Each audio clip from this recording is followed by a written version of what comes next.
Okay. By the way, I still want to remind you guys, please subscribe to my channel.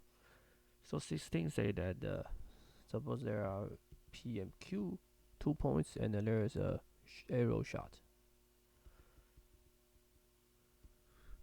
such that at one at only 1 point, the flight is an arrow parallel to the line of the sides between P and Q. So that means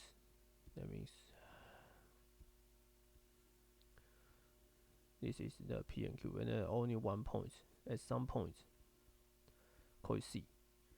The flight is parallel to the straight line. Which is the best mathematical model for the phenomenon described above? Basically, this is a mean value theorem. So f of q minus f of b minus f. This is a. This is b. So f of b minus f of a over b minus a. This is the this straight line should be the same as some point c, and the slope here. So basically, it's f prime of c. So the answer is b. Basically, you don't have to know the mean value theorem. You just write down the mathematical expression for this statement, then you can get a correct answer. That's it.